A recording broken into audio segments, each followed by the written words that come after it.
इस वीडियो को लाइक करें, हमारे चैनल को सब्सक्राइब कर बेल आइकन जरूर प्रेस करें।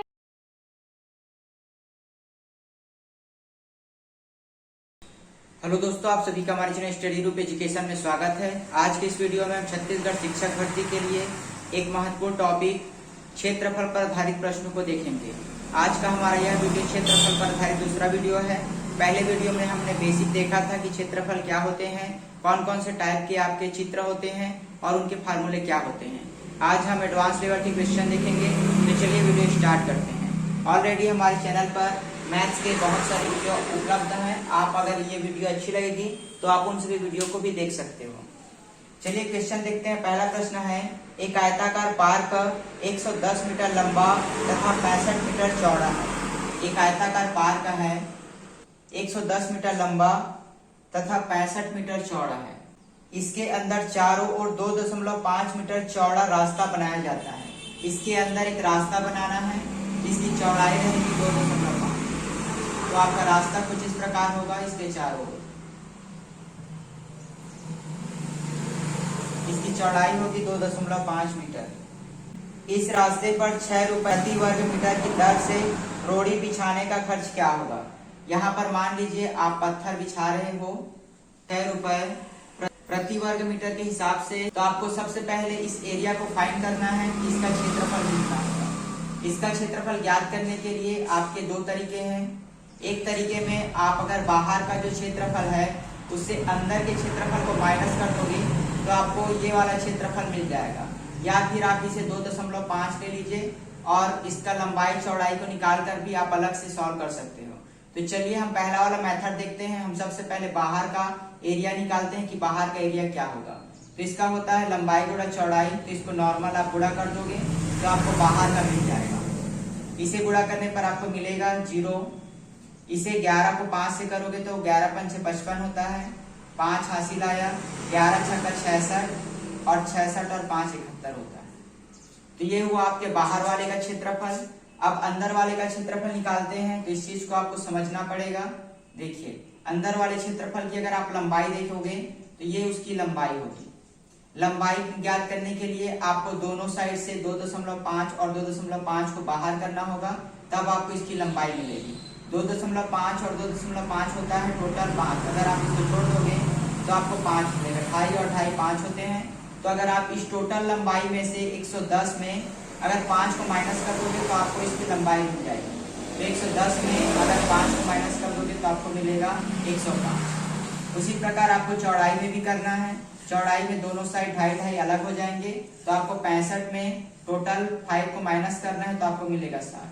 तो अगर आप दूसरे वाले के देखोगे अंदर वाले का, तो अंदर वाले का क्षेत्रफल होगा, दोनों को नॉर्मल आपको मल्टीप्लाई करना है। तो 105 को गुणा करना है 60 से। ये हो गया आपका 0, 5 छक्का 30 और 6 एकम 6। तो आपका है 6300, जबकि बाहर वाले का है 7150। इसे आप माइनस कर दोगे तो आपको जो रास्ता है उसका क्षेत्रफल मिल जाएगा। रास्ते का क्षेत्रफल के लिए इसको माइनस करना पड़ेगा। ये हो गया 0, ये हो गया 5, 11 में से 3 जाएगा तो बचेगा 8। तो आपको मिला 850। 850 वर्ग मीटर क्षेत्रफल है। प्रति वर्ग मीटर के हिसाब से 6 रुपए लग रहे हैं। तो आप इसको मल्टीप्लाई कर दोगे 6 रुपए से तो आपको मिल जाएगा कि टोटल कितना लगेगा। ये आपका पर मीटर का है, ये आपका टोटल क्षेत्रफल मिला है वर्ग मीटर। तो आप इसको मल्टीप्लाई कर दोगे तो आपको कितना पैसा लगेगा वो मिल जाएगा। आपका आया 5100 रुपए। तो ये लॉजिक आपका इसमें भी हो सकता है, या फिर आपको अंदर वाले का क्षेत्रफल पूछ सकता है, या फिर रास्ते का क्षेत्रफल, या फिर रास्ते में आपको कितना पैसा लगेगा वो भी पूछ सकता है। इस क्वेश्चन को आपको याद रखना है। देखिए अगला क्वेश्चन दिया है, दो वर्गों की परिमिति क्रमशः, परिमिति मतलब होता है परिधि, P1 और P2 लिख लेते हैं। पहले वर्ग की परिमिति 40 सेंटीमीटर है और दूसरे वर्ग की परिमिति 32 सेंटीमीटर है। प्रश्न में आगे बोला है, एक वर्ग की परिमिति क्या होगी जिसका क्षेत्रफल इन दोनों वर्गों के क्षेत्रफल के अंदर के बराबर है। एक वर्ग की परिमिति क्या होगी जिसका क्षेत्रफल इन दोनों वर्गों के क्षेत्रफल के अंतर के बराबर है। इस क्वेश्चन में आपको बोला है ये आपका एक वर्ग है और ये आपका दूसरा वर्ग है। आपको एक ऐसे नए वर्ग का परिमिति ज्ञात करना है जिसका क्षेत्रफल, ये आपका थोड़ा टफ टाइप का क्वेश्चन है। प्रश्न में बोला है पहले वर्ग की परिमिति आपको दी गई है, दूसरे वर्ग की परिमिति आपको दी गई है। आपको बोला गया है कि तीसरा वर्ग जो इससे बनेगा उसका क्षेत्रफल, जो A3 बनेगा उसका क्षेत्रफल इन दोनों के क्षेत्रफल के अंतर के बराबर है। मतलब A2 माइनस A1, इसका इस प्रकार आपका बनेगा कि जो तीसरा वर्ग बनेगा उसका क्षेत्रफल इन दोनों के क्षेत्रफल के अंतर के बराबर है। अब आपको इसका परिमिति ज्ञात करना है, मतलब आपको P3 फाइंड करना है।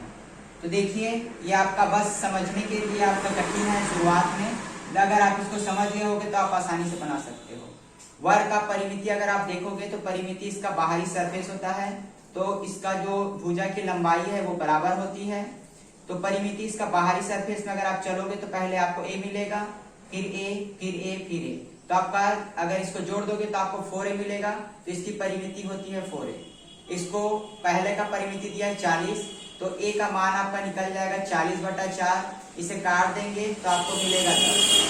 पहले भुजा की लंबाई मिली है आपको 10, दूसरे भुजा का भी आपको इस प्रकार फाइंड करना है।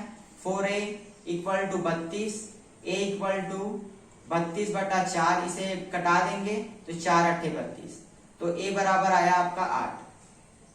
तो पहले भुजा जो पहला वर्ग था उसका आया 10 और दूसरे का आया 8। यहाँ पर क्षेत्रफल निकाल लेते हैं। अब क्षेत्रफल का अंतर जो है इसका क्षेत्रफल आएगा, तो इसका क्षेत्रफल अगर आप निकालोगे तो क्षेत्रफल क्या होता है वर्ग का, भुजा गुणित भुजा।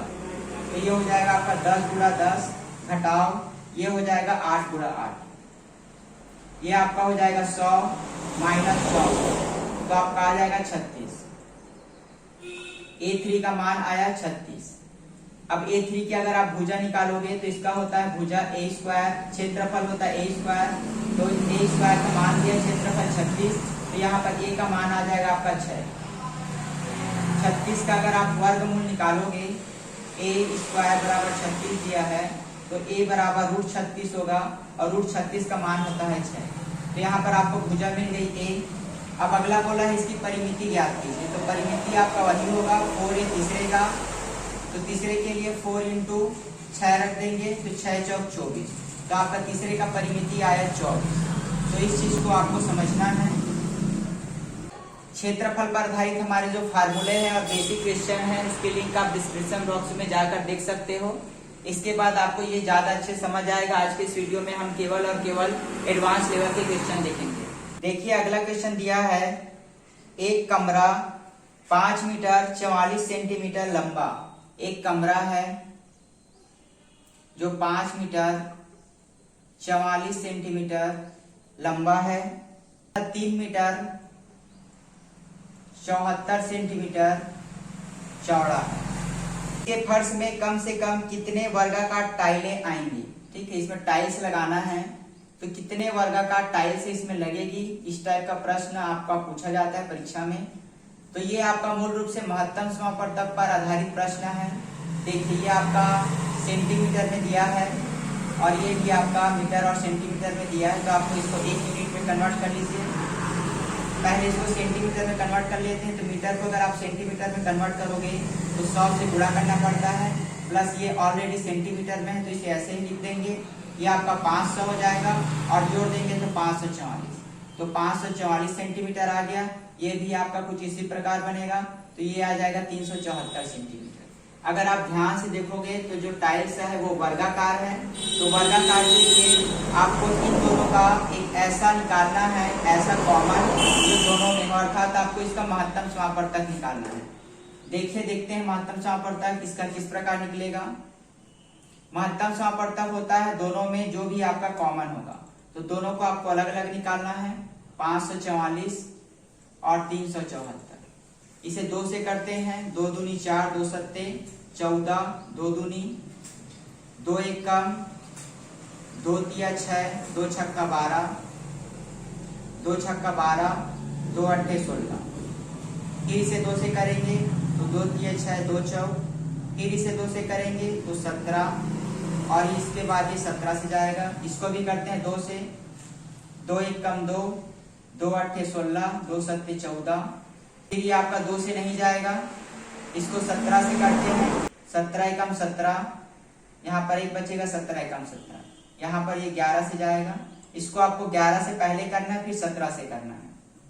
तो ये आपका देखोगे इसमें कॉमन क्या क्या है, तो सबसे पहले 2 कॉमन है, तो यहाँ पर 2 लिख देंगे। इसके बाद अगला कौन सा कॉमन है, 17 कॉमन है, तो यहाँ पर 17 लिख देंगे। 11 दोनों में नहीं है और बाकी कुछ नंबर नहीं है, तो यही उसका महत्तम समापवर्तक होगा। महत्तम समापवर्तक मतलब होता है दोनों में कौन कौन सा कॉमन है, तो वही उसका महत्तम समापवर्तक होता है। तो ये आपका आया 34, तो आपका 34 और मल्टीप्लाई होगा 34। जो टाइल्स बनेगा वो आपका 34 क्रॉस 34 सेंटीमीटर का बनेगा, ठीक है। तो आपको बताना है टोटल कितने टाइल्स चाहिए, तो इसको आपको डिवाइड करना पड़ेगा। देखिए 544 गुणा, सबसे पहले इसका क्षेत्रफल निकाल लेंगे, तो क्षेत्रफल होगा लंबाई गुणा चौड़ाई, तो ये हो गया लंबाई गुणा चौड़ाई। अब इस क्षेत्रफल को अगर आप छोटा छोटा टाइल्स बनाना चाहते हो, तो आपको टोटल जो टाइल्स का एक क्षेत्रफल है उसे भाग कर दोगे, तो आपको पता चल जाएगा कि टोटल कितने टाइल्स लगेंगे। आपका क्वेश्चन इसी प्रकार अरेंज रहेगा, तो आपको इसको सोचने की जरूरत नहीं है, केवल आपको महत्तम समापवर्तक ज्ञात करना है। बाकी आप डिवाइड कर दोगे तो आपको नंबर ऑफ टाइल्स मिल जाएगा। इसे कटा लेते हैं, 17 दूनी 34, इसे कटा लेते हैं, 17 तिया 51, 17 दूनी 34, इसे कटा लेते हैं, 17 दूनी 34, इसे कटाएंगे तो 17 दूनी 34 होता है, 17 दूनी 34, 2 एक कम 2 11, 2 एक कम 2 16, तो इसको मल्टीप्लाई कर देंगे तो 11 छक्का 66, 6 हासिल, 11 कम 11 और 76, तो 176 आपका आया कि इसमें टोटल 176 टाइल्स लगेंगे। चलिए अगला क्वेश्चन देखते हैं। 2 वर्गों का विकर्ण की लंबाई, 2 वर्ग हैं, इनके विकर्णों की लंबाई है 2:5। प्रश्न में आगे बोला है इनके क्षेत्रफलों का अनुपात ज्ञात कीजिए। इसके क्षेत्रफल का अनुपात ज्ञात करना है, तो देखिए विकर्ण का अगर आप विकर्ण के रूप में क्षेत्रफल देखोगे वर्ग का, तो क्षेत्रफल होता है 1/2 गुणा विकर्ण का वर्ग। अगर आपको विकर्ण दिया है और आपको क्षेत्रफल ज्ञात करना है, तो आपको इस फार्मूले का यूज करना है। तो देखिए पहले स्थिति में आपका 2 दिया है और दूसरी स्थिति में 5 दिया है, तो इसको आपको वैल्यू को पुट करना है। आपको क्षेत्रफल का अनुपात बोला है, तो ये पहले का क्षेत्रफल है, उसके बाद दूसरा एरिया सेकेंड इक्वल टू, ये भी हो जाएगा 1/2 इंटू विकर्ण का वर्ग। यहाँ पर वैल्यू पुट कर देंगे, विकर्ण की जगह 1/2 से 1/2 कट जाएगा, आपका 2 का वर्ग हो जाएगा, और सेकेंड स्थिति में 5 का वर्ग, तो ये हो जाएगा 4/25। तो आपका अनुपात आया है 4/25। तो इस प्रकार आप इसे ज्ञात कर सकते हो। इस फार्मूले को यूज करना है, आपको अनुपात बोला है तो अनुपात लिख देना है, और उसके बाद आपको फाइनल आंसर मिल जाएगा। अगला क्वेश्चन देखते हैं। एक समकोण त्रिभुज के आधार की लंबाई, एक समकोण त्रिभुज है जिसके आधार की लंबाई 12 सेंटीमीटर है तथा इसका कर्ण 13 सेंटीमीटर है। आपको बताना है कि त्रिभुज का क्षेत्रफल क्या होगा। तो त्रिभुज का क्षेत्रफल होता है 1/2 आधार गुणा ऊंचाई। आधार गुणा ऊंचाई होता है, आधार आपको पता है पहले से, आपको ऊंचाई नहीं पता तो ऊंचाई आपको ज्ञात करना है। तो इस प्रकार का प्रश्न जो होता है उसके लिए आप पाइथागोरस का प्रमेय देखे होंगे, रिलेशन। तो पाइथागोरस का प्रमेय होता है कर्ण का वर्ग बराबर लंब का वर्ग प्लस आधार का वर्ग। इस रिलेशन को यूज करके आपको लंब का वर्ग चाहिए या फिर लंब की लंबाई चाहिए, तो इसका यूज कर सकते हो।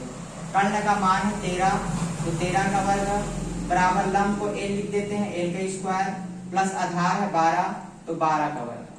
इसका अगर आप वर्ग निकालोगे तो आएगा 169 equal to l square plus 12 का होता है 144। इसको आप इस साइड ले जाओगे तो माइनस हो जाएगा, तो 169 माइनस 144 बराबर l स्क्वायर। इसे माइनस कर देंगे तो ये हो जाएगा आपका 5 और ये हो जाएगा आपका 2, 25 आया l स्क्वायर। तो 25 जो है अगर आप इसे लिखोगे l स्क्वायर बराबर 25, तो l बराबर √25, तो अगर आप इसका रूट निकालोगे तो ये हो जाएगा आपका 5। 5 को 2 बार गुणा करने से 25 आता है और 25 का अगर आप वर्गमूल निकालोगे तो 5 आता है। तो एल का मान आया आपका 5। आपको इस फार्मूले में पुट करना है 1/2 इंटू आधार दिया है 12 और ऊंचाई दी गई है 5। इसे घटा लेंगे तो ये 6 से 2 एकम 2, 2 छक्का तो 5 छक्का 30। तो आपका क्षेत्रफल आया 30। अगला प्रश्न दिया है एक समबाहु त्रिभुज की प्रत्येक भुजा, एक समबाहु त्रिभुज है जिसकी प्रत्येक भुजा दी गई है 3√3। आपको बोला है इस त्रिभुज की ऊंचाई कितनी है, आपको इसकी ऊंचाई ज्ञात करना है। देखिए इसे कैसे सॉल्व करेंगे। सबसे पहले समबाहु त्रिभुज का क्षेत्रफल ज्ञात कर लेते हैं। समबाहु त्रिभुज का क्षेत्रफल होता है √3/4 इंटू a²। ए मतलब भुजा, ठीक है, भुजा का मान दिया है आपका, तो √3/4 इंटू a²। 3 के जगह a के जगह 3√3 रख देंगे। यहाँ पर अब इसको कट कर देंगे। √3/4 मल्टीप्लाई 3√3 मल्टीप्लाई 3√3, ये आपका आया। अब इसे मल्टीप्लाई कर लेते हैं। √3/4 मल्टीप्लाई √3 को √3 से करने से 3 हो जाता है और 3 को 3 से करेंगे तो 9 होता है। तो ये आपका आया क्षेत्रफल। इसे गुणा कर देते हैं तो ये 27 हो जाएगा। 27 √3/4, ये आपका क्षेत्रफल आ गया। प्रश्न में आपको बोला है कि इसकी ऊंचाई ज्ञात करना है। तो समबाहु त्रिभुज का क्षेत्रफल का ये भी फार्मूला होता है। इसके अलावा एक आपका कॉमन फार्मूला होता है 1/2 इंटू आधार गुणा ऊंचाई। ये आपका कॉमन फार्मूला होता है त्रिभुज का। तो एरिया आपको पता है, यहाँ पर वैल्यू ऑफ बेस भी पता है। वैल्यू ऑफ बेस आपका एक प्रकार का उसका क्या होगा और एज का वैल्यू आपको फाइंड करना है। तो यहाँ पर लिख देंगे 27 √3/4 जो हमने क्षेत्रफल निकाला उसका मान। अब इसे b का वैल्यू भी रख देते हैं 1/2 इंटू b का वैल्यू है 3√3 इंटू h इक्वल टू 27 √3/4। अब देखिए जो नंबर है उसको नीचे साइड ले जाएंगे और h का वैल्यू निकालना है। जो नीचे है वो ऊपर चल जाएगा और ऊपर है वो नीचे जाएगा। तो ये आपका ऊपर में था तो आपका नीचे चल जाएगा और जो नीचे में है वो आपका ऊपर चल जाएगा। तो इसे कट कर देते हैं। 4 होता है, 2 1 जा 2, 3 से कट करेंगे 3 1 जा 3 9 जा √3 से √3। अब आपका कितना बचा, यहाँ पे 9 बचा और यहाँ पर 2 बचा। तो वैल्यू ऑफ h आया आपका 9/2 या फिर 4.5। तो आप इसका ऊंचाई ज्ञात कर सकते हो। चलिए अगला क्वेश्चन देखते हैं। दो त्रिभुजों के क्षेत्रफल का अनुपात। दो त्रिभुज दी गई है, इसके क्षेत्रफल का अनुपात a1/a2 इक्वल टू 4/3 दिया गया है। प्रश्न में आगे बोला है इसकी ऊंचाई का अनुपात 3:4। ऊंचाई का अनुपात मतलब h1/h2। 3:4 मतलब 3/4 है। आपको बताना है कि इसकी लंबाई का अनुपात क्या होगा। यहाँ पर h1/h2 का वैल्यू दिया है आपको l1/l2 फाइंड करना है। तो इसे आप किस प्रकार सॉल्व करोगे, देखिए क्षेत्रफल क्या होता है 1/2 आधार गुणा ऊंचाई। ऊंचाई आपका दिया गया है 3x, इसको आप 3x लिख सकते हो या फिर 3 भी डायरेक्ट वैल्यू पुट कर सकते हो अपॉन 1/2 इंटू l2 आपको फाइंड करना है और यहाँ पर h2 का वैल्यू है 4x इक्वल टू एरिया आपका राइट साइड में दिया है 4/3। यहाँ पर आपको value of L1 upon L2 चाहिए तो इसको एज इट इज रहने देंगे, बाकी सबको राइट साइड में शिफ्ट कर देंगे। ये आपका कट जाएगा। तो देखिए L1/L2 इक्वल टू 4/3 आपका राइट साइड का मल्टीप्लाई ये वाला ऊपर चल जाएगा तो 4 हो जाएगा और ये वाला नीचे चल जाएगा तो 3 हो जाएगा। यहाँ पर x से x कट कर सकते हो। अगर आपको इस फॉर्म में है तो चाहे तो आप 3/4 लिख सकते हो या फिर 3x/4। इसे मल्टीप्लाई कर देंगे तो L1/L2 इक्वल टू 16/9। तो ये आपका फाइनल आंसर है। चलिए नेक्स्ट क्वेश्चन देखते हैं। नेक्स्ट क्वेश्चन है एक समांतर चतुर्भुज की आधार। समांतर चतुर्भुज मतलब आपका पैरेललोग्राम होता है। यह आपका कुछ इस प्रकार रहेगा। यह एक प्रकार का आयत होता है। इस चीज को याद रखिएगा। आयत और इसमें केवल एक ही अंतर है, आयत में यहाँ पर आपका 90 डिग्री बनता है जबकि यहाँ पर आपका एंगल 90 डिग्री से दूसरा बनता है। यहाँ पर भी आपका लंबाई होता है, यहाँ पर भी आपका लंबाई होगा, यहाँ पर आपका चौड़ाई होता है, यहाँ पर भी आपका चौड़ाई होगा। तो दोनों को याद रखिएगा। इसके अलावा समचतुर्भुज होता है। समचतुर्भुज आपका एक टाइप का वर्ग होता है। इसका डिफरेंस को समझिए, ये आपका कुछ इस प्रकार है। इसमें आपका अलग अलग एंगल होता है, इसमें आपका सेम एंगल होता है। मतलब इसके भी आपके साइड इक्वल रहेंगे और इसके भी साइड आपके इक्वल रहेंगे। वर्ग जो है, अगर आप एंगल को चेंज कर दोगे तो वो बन जाता है समचतुर्भुज, और अगर आयत का एंगल को चेंज कर दोगे तो वो बन जाएगा आपका समांतर चतुर्भुज। तो प्रश्न में हमें बोला है कि समांतर चतुर्भुज के आधार उसकी ऊंचाई का दुगना, इसका जो आधार है बेस, उसकी ऊंचाई का दुगना है। आगे बोला है यदि इस चतुर्भुज का क्षेत्रफल 72 वर्ग सेंटीमीटर है, इसका क्षेत्रफल दिया है 72 वर्ग सेंटीमीटर, तो आपको बताना है कि इसकी ऊंचाई क्या होगी। इसकी ऊंचाई ज्ञात करते हैं। तो इसका हमने देखा आयत का जो क्षेत्रफल होता है वो होता है लंबाई गुणा चौड़ाई। तो इसका होता है, इसका भी आपका सेम होगा, दोनों का आपको गुणा करना है। तो b इंटू एच होता है इसका क्षेत्रफल बराबर 72। यहाँ पर b का वैल्यू h के फॉर्म में रख दो तो 2h हो जाएगा, मल्टीप्लाई h का आपको एज इट इज लिखना है इक्वल टू 72। h और h मल्टीप्लाई होकर h स्क्वायर बन जाएंगे और 72 और 2 को नीचे ले आएंगे, कट कर देते हैं। 2 1 जा 2, 2 3 जा 6 और 2 6 जा 12, तो 36 आया। तो h square equal to 36, h equal to root 36, h equal to 6। 36 का अगर आप वर्गमूल निकालोगे तो आपको 6 मिलेगा। तो ये आपका हो गया ऊंचाई। चलिए अगला हम देखते हैं कि समचतुर्भुज पर आधारित प्रश्नों को आप किस प्रकार सॉल्व करोगे, और यह हमारे वीडियो का आखिरी प्रश्न होगा। प्रश्न दिया है एक समचतुर्भुज की प्रत्येक भुजा की लंबाई। एक समचतुर्भुज है जिसकी प्रत्येक भुजा की लंबाई 20 सेंटीमीटर है, इसके विकर्ण की लंबाई 24 है। तो आपको इसका क्षेत्रफल बताना है। देखिए इसका क्षेत्रफल होता है 1/2 इंटू d1 इंटू d2। इसके बारे में हमने बेसिक पहले वीडियो में देखा था, तो अगर आपने उसे नहीं देखा है तो प्लेलिस्ट पर जाकर आप देख सकते हैं, या फिर हमारे वीडियो के डिस्क्रिप्शन में लिंक अवेलेबल है, वहां पर आप जाकर देख सकते हैं। ये इसका क्षेत्रफल होता है। यहाँ पर d1 जो होता है वो पहला विकर्ण होता है, d2 जो है दूसरा विकर्ण होता है। एक विकर्ण की लंबाई हमें दी गई है, दूसरे की हमें ज्ञात करनी है। तो कैसे ज्ञात करेंगे देखिए, ये आपका टोटल 24 है। अगर आप इसको आधा ले लोगे तो ये आपका 12 हो जाएगा। आपको ये वाली ऊंचाई ज्ञात करना है। तो सबसे पहले हम इसको आधा को ज्ञात करते हैं, आधे की ऊंचाई, फिर उसको डबल कर देंगे। यहाँ पर आपको आधार ज्ञात करना है। विकर्ण जो है आपका भुजा बनेगा, भुजा 20 दिया है तो ये भी आपका 20 ही होगा। तो देखिए ये वाला आपको ट्रायंगल को इमेजिन करना है, ये आपका 12 है, ये आपका 20 है। आपको लंब चाहिए तो पाइथागोरस प्रमेय यूज करेंगे, लंब मिल जाएगा तो उसको डबल कर देंगे तो आपका दूसरा विकर्ण मिल जाएगा। तो चलिए इसे देखते हैं। सबसे पहले कर्ण का वर्ग लिख लेते हैं। कर्ण का वर्ग बराबर लंब का वर्ग प्लस आधार का वर्ग। ये आपका अगर इसको मल्टीप्लाई कर दोगे तो 400 आएगा। एल स्क्वायर प्लस इससे मल्टीप्लाई कर दोगे तो 144 आएगा। इसको लेफ्ट साइड ले आते हैं तो ये आपका माइनस हो जाएगा 144।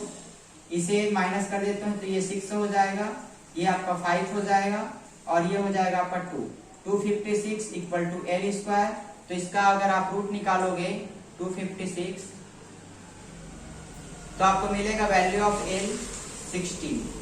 वैल्यू ऑफ एल आपका 16 मिल गया, मतलब इसकी जो लंबाई है वो 16 है। और दोनों का अगर आप ऐड कर दोगे तो फर्स्ट आपका दिया गया 24 और सेकेंड है आपका 32। तो इसे कट कर देते हैं। 2 1 जा 2 1 जा 2 2 जा, मल्टीप्लाई कर देंगे तो 12 दूनी 24, 2 12 की 36 और 8। तो ये आपका है क्षेत्रफल। आप ऐसे प्रश्नों को सॉल्व कर सकते हैं। अगर आपको वीडियो अच्छी लगी तो वीडियो को लाइक कीजिए और साथ ही हमारे चैनल को सब्सक्राइब कर लीजिए। धन्यवाद।